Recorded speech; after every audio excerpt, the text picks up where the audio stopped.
Bienvenue à la chaîne YouTube LVA Academy, une chaîne éducative adressée aux élèves du collège et du lycée, là où vous trouverez des vidéos explicatives en relation avec toutes les matières, qu'elles soient scientifiques ou littéraires.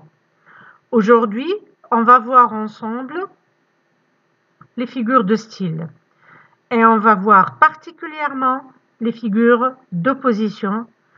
Et on va essayer d'expliquer la différence entre l'oxymore et l'antithèse. Commençons par l'oxymore.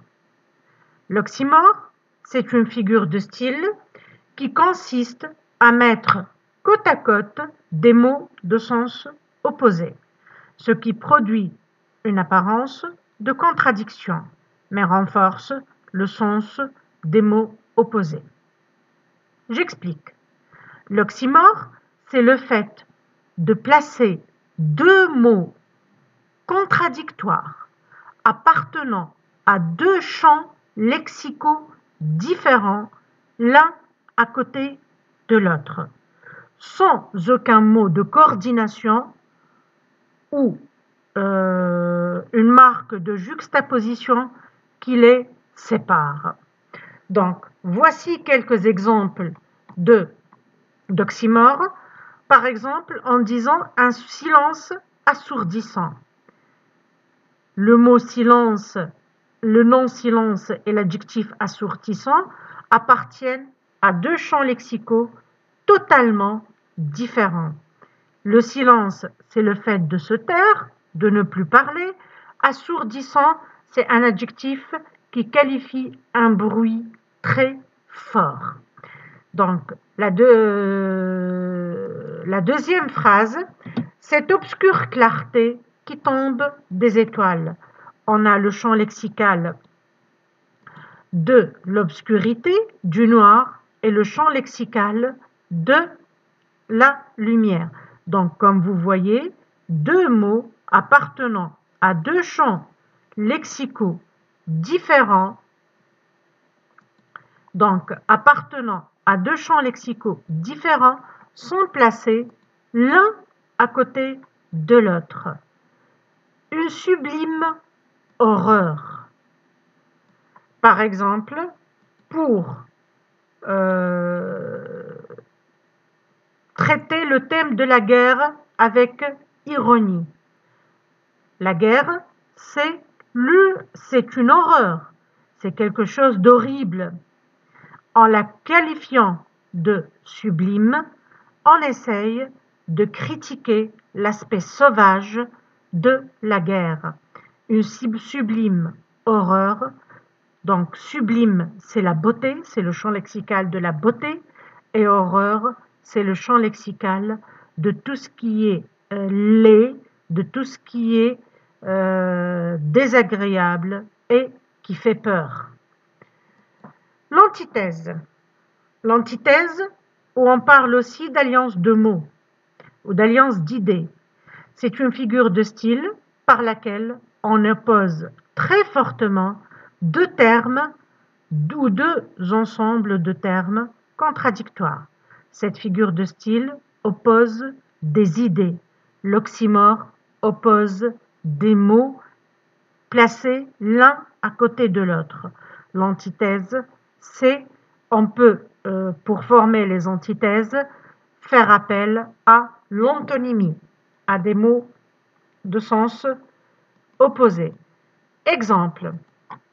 À vaincre son péril, on gagne, on triomphe, sans gloire.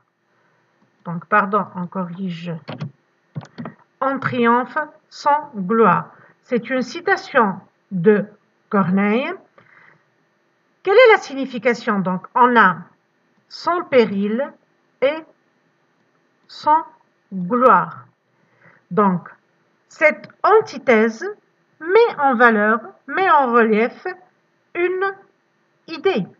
C'est-à-dire lorsqu'on triomphe, lorsqu'on gagne sans fournir aucun effort, sans aucune résistance, sans aucune difficulté, la victoire n'est pas vraiment savourée.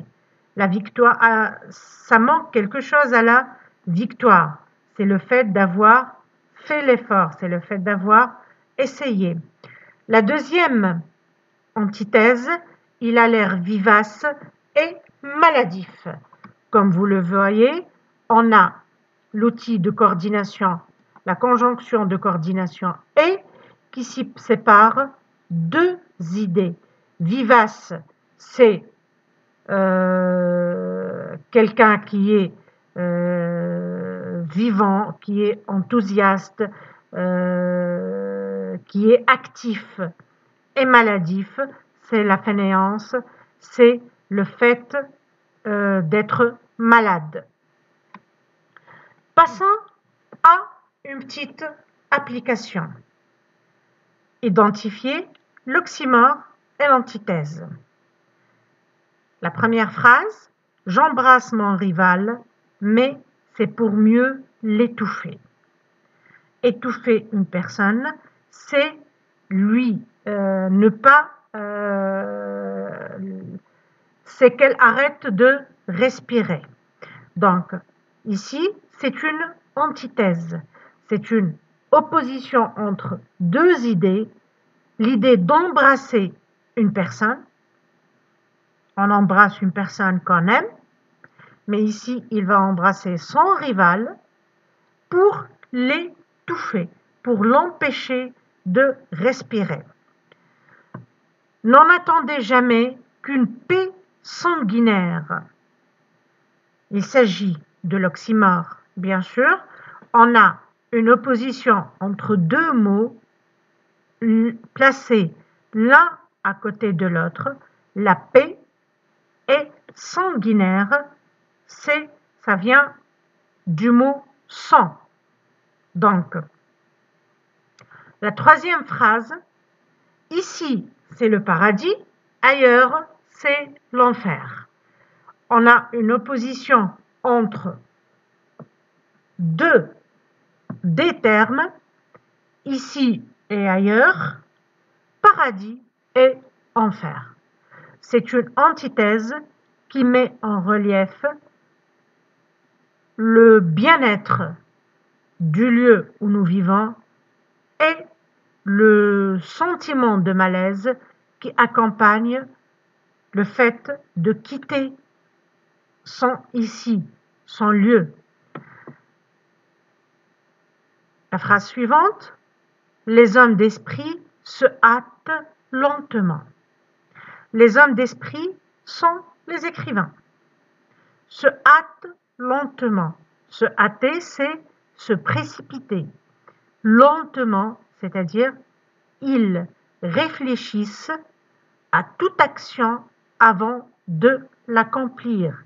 Ils prennent leur temps pour peser le pour et le contre. Donc, il s'agit de l'oxymore. La phrase suivante, qui aime bien, châtie bien.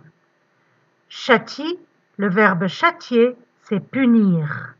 Donc, on a deux antonymes, aimer et châtier. Il s'agit donc d'une antithèse pour montrer que si on aime une personne vraiment, on doit lui montrer ses défauts, ses imperfections. On doit lui dire la vérité. Un amer bonheur. C'est l'oxymore. On a amer et on a bonheur.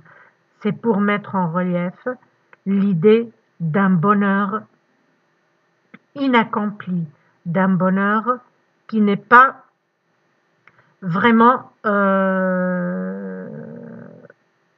accompli. C'est un bonheur auquel manque quelque chose. Donc, on récapitule.